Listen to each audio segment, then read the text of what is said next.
All right, welcome back to Modern Mondays here at Guardian Games in Portland, Oregon. We're Portland Paper. I'm Travis Cooper, hanging out with. Ian Lunger. We are watching the conclusive final round, our XO bracket here, round number 4 of 4. And we've got a matchup. Of the best of the best that Portland has to offer for this fine Monday evening. We have Curran Delahanty playing some Gruul Ponza, and Andrew Keefe, who we saw last round, rocking some Rakdos Skelemental. Skelemental sitting at table 1. People say Amulet's good. People say Urza's good. Nah. Gruul Ponza, Rakdos Skelemental. Top tables. I can see Ponza having a really good if you run into Amulet a bunch. Like, that's a pretty good matchup. So that's the dream, man. Yeah, that's why I play the deck. Blood Moon them out and then destroy their forests and just leave them crying. But in this matchup, if I'm putting a wager down, I think Andrew probably has a significant upper hand here. Both decks play Blood Moons. Andrew's only playing 2 colors, so as long as you get a basic swamp, it's not a big deal if you get Blood Moons. And you I think, have a lot less air than Ponza does in terms of the spells that matter and do damage. Yeah, I think I definitely agree. I think that it's possible that Andrew could get caught. Croxa does require 2 black, and I think it's possible for Andrew to get caught with a hand here that maybe is just like has Black Cleave Cliffs or something, and then Curran can run out like a turn 2 Blood Moon and actually have it be effective. So Ponza definitely has some ways to win this game. And especially given Current's hand. You want to talk about Current's hand? Yeah, we got some Blood Moons, we got some Utopia Sprawls, and we definitely have a Forest, so this is going to be a turn 2 Blood Moon for sure. sure. Yeah, so Current's plan is play Blood Moon here, and we're basically just gonna see if it's good enough, and this is a bad sign if you're Curran. The fact that Andrew is able to start on the basic swamp here. And actually, I think if I'm Andrew, you just take the Utopia Sprawl here. I'm torn between that and Tracker, depending on what my hand is if I'm Andrew. I think you just slow Curran down so much if you take the Sprawl. And I actually think, oh man, this is tough. If you're Curran here, it may even ultimately be, you don't know this if you're Curran, but it may ultimately be correct to not even run out of Blood Moon here. Just keep him in hand as like discard fodder for Skelemental. And I know this is not something that Curran would know, but yeah, this is not a hand that's going to line up too well against what Andrew's doing. Oh no. Okay. All right. This is the same thing we saw from Andrew the last time Andrew was on camera was the old one lander. And if Andrew's stuck on lands, then you know, Curran's card of nothing could be good enough. Or Curran's hand of literally no threats. One Bloodbraid Elf and Curran could be in business. You know what's really funny is this Blood Moon may have turned on something like a Dreadhorde Arcanist. Yep. Yep. This is great. Oh, Blood Moon. Yeah. Oh, the rubbins. I mean, that is hard to see if you're on Curran's side. I tell you what, there's no way you're running out that other Blood Moon. Oh.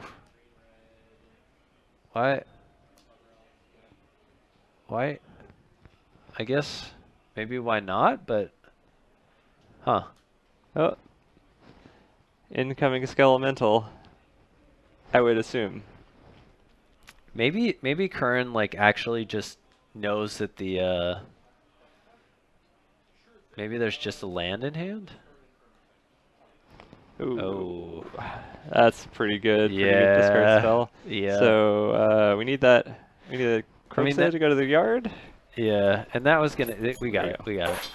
And that Titan would have gotten hit with the Thoughtseize in any case, but for now Andrew can kind of save the Thoughtseize. Although Curran probably has enough mana at this point that he can cast basically any top deck. So you're just hoping to chain here. Something like a Bloodbraid into a Once Upon a Time could be solid. The attack with the Arbor Elf does not give me a ton of confidence. Yeah, I mean, Curran's got some great top decks, and Andrew's best top deck is probably going to be a basic swamp. Andrew's entire hand activated by the Blood Moons.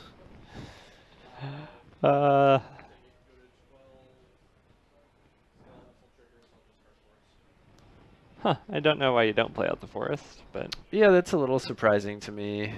Curran top deck's another land. Tell you what, it's a little disappointing if you're on Curran's side, but...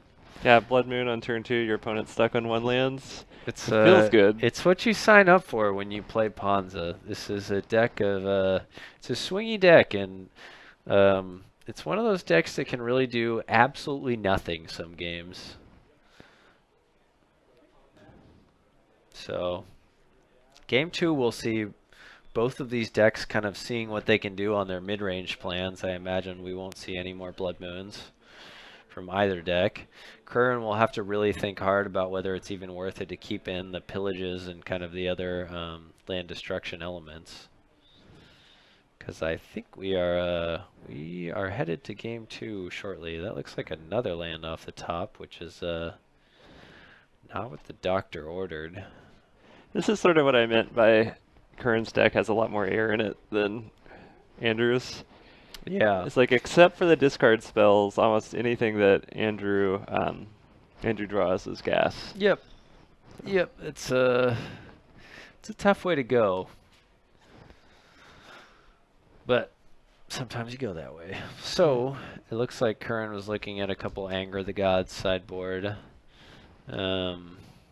I didn't see too many of the other cards.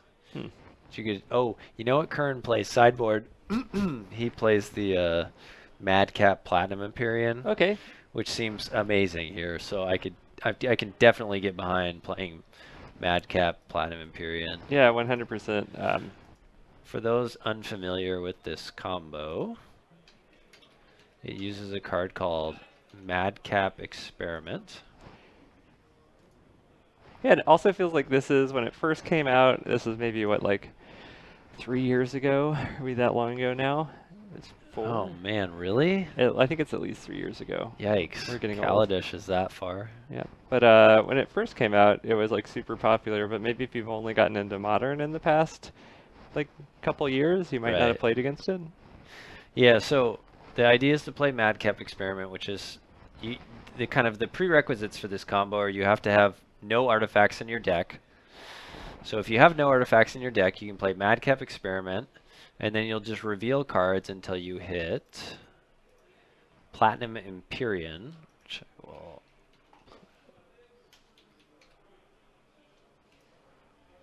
I will bring up. Not this art though, this art sucks. I'm gonna bring up the OG art. Yeah. Platinum Emperion.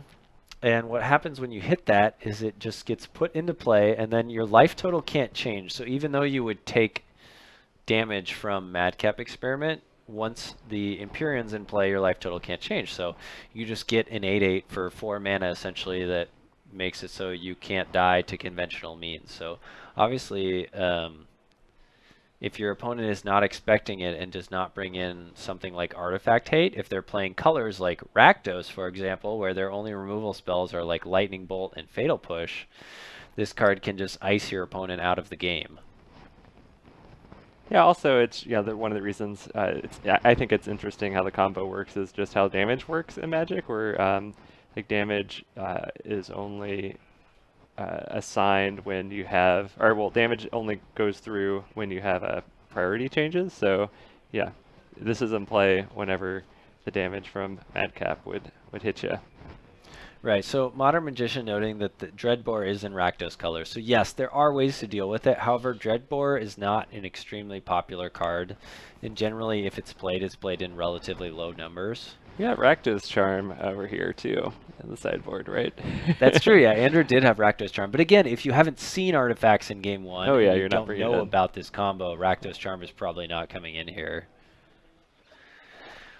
Chad just wants to continually name things in Rakdos plays that are good against artifacts. And yes, that is part of the problem as Chad has now realized with the with the Madcap Emperion combo, is there are a good number of cards that that can splash hate out this combo. So it doesn't just straight up win you the game, but if your opponent does not have what they need to deal with it, getting an 8/8 in play for 4 is very, very solid. It buys a lot of time. Yeah. Oh. Okay. All right. We got the old double Glorybringer, Ravenous Baloth, Pillage hand. Or Obstinate Baloth, excuse me.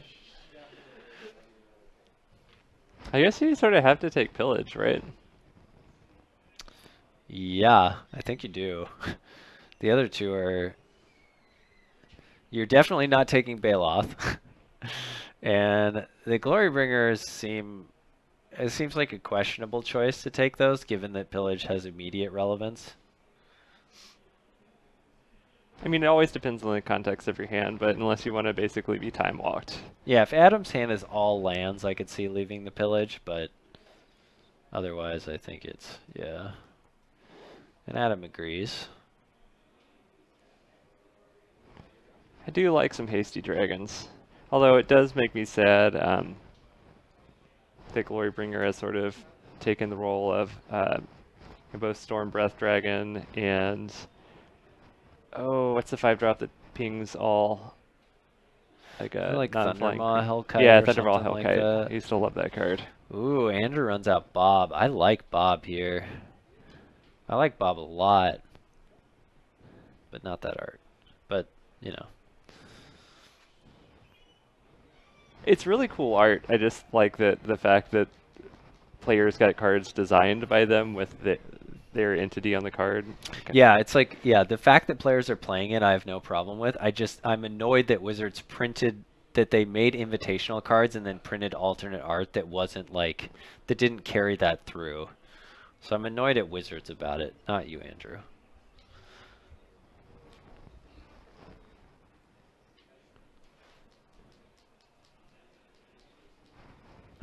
Chat's just still going on about Rakdos cards that are splash hate against artifacts. You guys got me. There's a reason why the Madcap Emperion combo does not see much modern play anymore.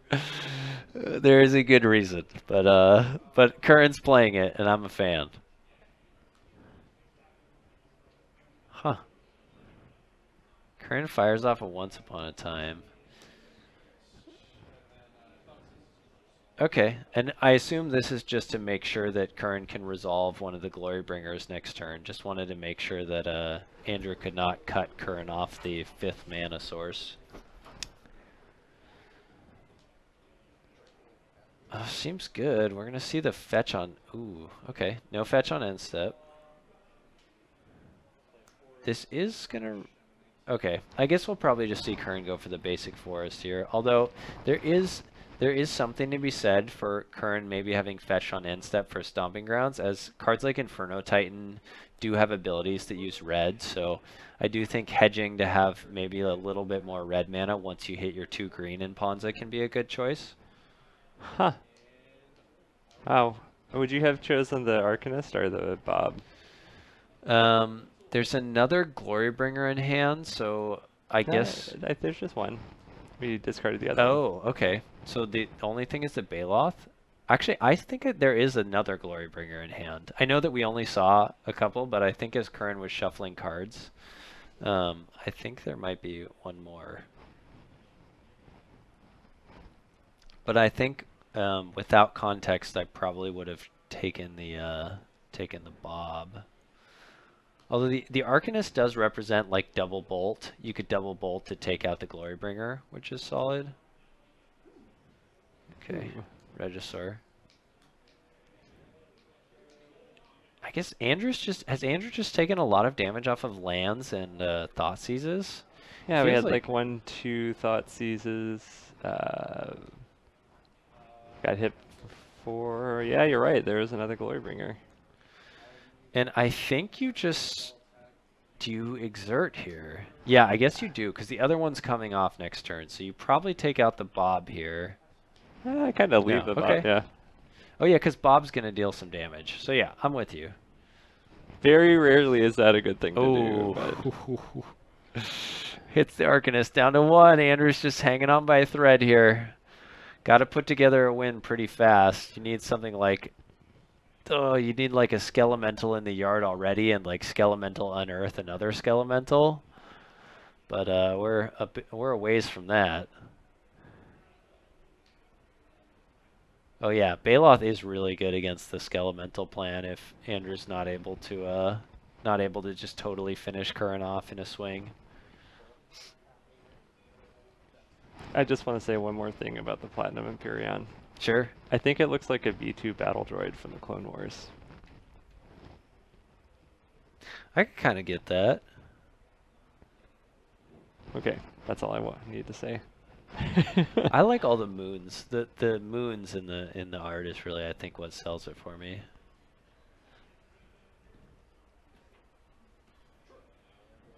Okay. So okay, so if Andrew has a bolt, this is it. Okay, you'd have to fire it off in response to the Baloth, but looks like Andrew doesn't have it, and we are gonna go ahead and go to a game 3 here. Well, at least we get through. At least we get a game 3. Yeah. That was a weird. I feel like Ponza, sometimes it's just they have everything in like the correct sequence. They like blow up your land, play a 4-drop planeswalker, like play a hasty dragon, and there's nothing you can do. But then sometimes it's like a bunch of Utopia sprawls. But Yep. Curran had some pretty sweet sideboard cards there. At least the Obstinate Baloth like made that. Yeah, I always dump on like Curran's mid-range plan for Ponza whenever we watch this deck, but actually like Curran's made the mid-range plan for Ponza not look nearly as mopey as I remember it being when I played the deck. I feel like it's something you have a personal vendetta against Obstinate Baloth, because this has definitely come up in other like sideboards. I'm like, oh, they should put an Obstinate Baloth. So you're like, I don't like it. Oh really? Yeah. I actually play Obstinate Baloth in my Amulet sideboard sometimes. I only play it as a one-of in that sideboard because sometimes you'll just like, if you know you're going to lose like a Summoner's Pact, you just pack for the Baloth. Yeah, that makes sense. Get the Lily off the board, but... Oh, so it's not a personal grudge for you? No, Oh, okay. Probably part of it was at the time I was like pretty down on Liliana as a card in general or something, and Okay. I've since kind of reverted. For a while there, I was really into a more red-heavy version of Jund, as I thought Liliana was poorly positioned, but I think it's actually back to being well positioned. Brocker83, thanks for the Twitch Prime subscription. Really appreciate the support here. Oh, I guess we should also, we're kind of expanding a little bit here at Portland Paper. Everyone loves Modern Mondays. It's a thing I look forward to every week, but we're going to do a little Legacy streaming on Thursday. Yeah, this Thursday we're going to have a Legacy stream. I think it'll be like 3 rounds. So if you're interested in Legacy content, take a look. I think it's what, 6:45? Yeah, Pacific? 6:45-ish. Yep. Pacific time. So if that's your jam, stop by. Watch some Paper Legacy. We're committed to bringing y'all paper Magic action. And we do stuff around Portland, and If you want to hire us to come out and do your paper tournament, just shoot us a message on Twitter. Follow us on Twitter. Try to get Wizards to hire us. Actually have coverage at GPs. Oh, we do. I miss GP coverage a lot. Me too.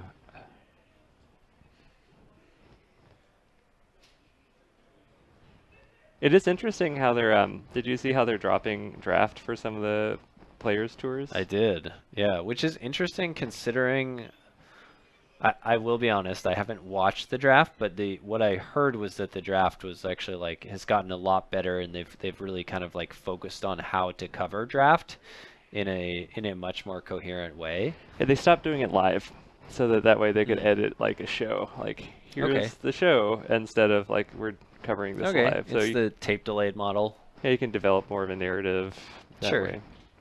I can see that. I can get on board with that. So it looks like Curran mulligan once, and we're looking at the second hand, but I think it's land light.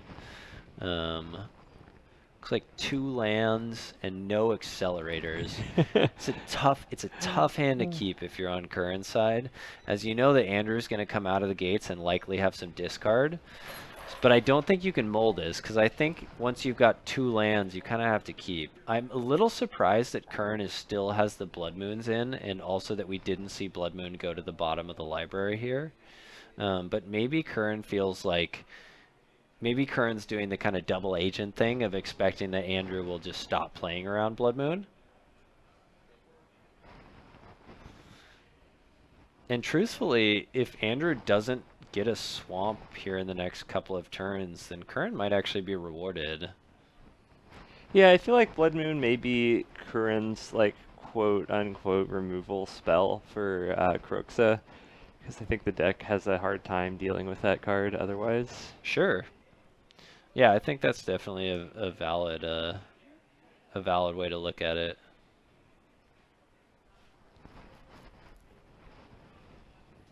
But we might just get double Thoughtseized here. Yeah, if Andrew does, yeah. Yeah, Arcanist is pretty sweet. All right, well the basic swamp is out. Oh, so sad. But no spells to flashback with the Arcanist is feel bad for sure. Oh, Roddy. Roddy's a little tough to deal with too if you're on Curran's side. How big is that guy? It's a 7/6. So I think Curran's just gonna have to try and go to the face here and hope that it's That's really big for 3. Yeah. Yeah, Rotting Regisaur is a monster. This card plus Embercleave, oh my gosh, it's a house. Wow. Appropriate flavor text. Now that's a zombie. Although I don't know that someone named Modris of Zargoth Finn, if that's like the dialect they would speak in. Right? Yeah. Oh, this looks really scary if you're on Curran's side. That Regisaur is so big. It's just, that's the Abyss. I mean, it's the Abyss for Andrew's cards in hand, but it's really the Abyss for Curran.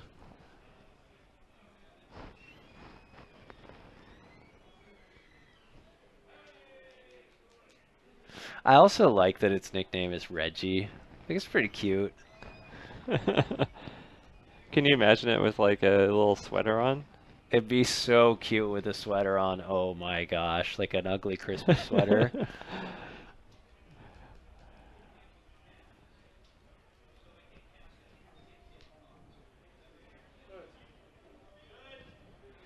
All right, Curran's gonna take that big Reggie swing.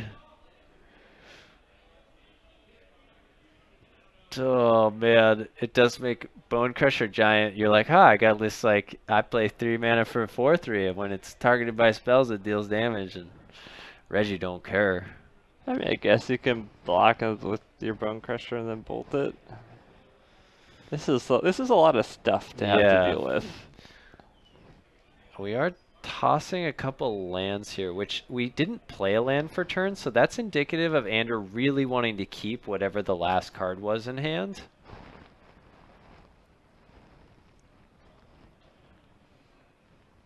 I wonder what that final card was. This Dreadhorde Arcanist has been super mopey, but man, Blood Moon seems mopier. Oh, I'm sorry, Curran. It had to happen this way. By a zombie dinosaur. Curran did get the bye round 1, and you know, sometimes sometimes you get the luckiness of the bye to start, and then you know it comes back and gets you. Also, I thought that Curran's deck, like Curran kept off the back of Blood Moons on game 1, and just turns out the matchup was not the Blood Moon matchup. Ooh, maybe could have gotten out with Madcap. Oh yeah. Did bring that in. Okay, yeah. Missed on lands a couple times. That was rough. Also, before the Pyromancer went down, that was 2 zombies on the table. So it's like Rakdos, Skelemental, zombie. Yeah. Tribal. You know, the Ponza giveth, and sometimes the Ponza taketh away.